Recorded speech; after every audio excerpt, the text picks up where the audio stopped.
You probably already know that shapes with more and more sides start to look more and more like a circle.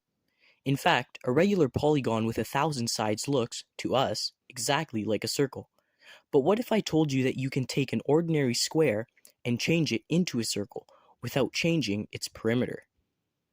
We start with a circle, and then we draw a square so that the circle is inscribed in the square. And to make things easy, let's say that the diameter of the circle is 1. Since the formula for the perimeter of a circle is just 2 pi times the radius, or pi times the diameter, the perimeter of this circle is simply pi. The perimeter of the square is 4 times the length of one of its sides, which is 1. So the perimeter of the square is 4. Now here is where things get really strange.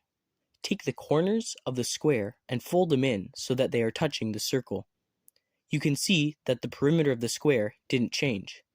Do this again and again and again. If you keep doing this, the square becomes closer and closer to a circle. And if you do this 1,000 times, you can't even tell the difference between the modified square and the circle. The perimeter of the square is still 4, no matter how many times you fold the corners in. And yet it's obvious, just by looking at it, that the perimeter of the changed square is now pi. So how is this possible?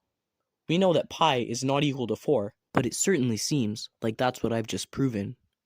Now that I've done my best to confuse you, let me explain why this geometrical proof is incorrect. Simply put, the fact that the square starts to look more and more like the circle, we say that it approaches the circle, doesn't mean that the perimeter of the square approaches the perimeter of the circle. This can be stated as a more general mathematical rule. If path x approaches path y, the length of path x does not necessarily approach the length of path y. A more intuitive way to understand why the proof is false is this.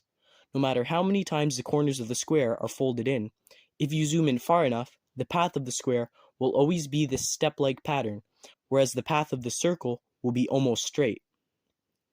I hope you enjoyed the video. Please share and hit that subscribe button, and feel free to check out these other videos. Thanks for watching.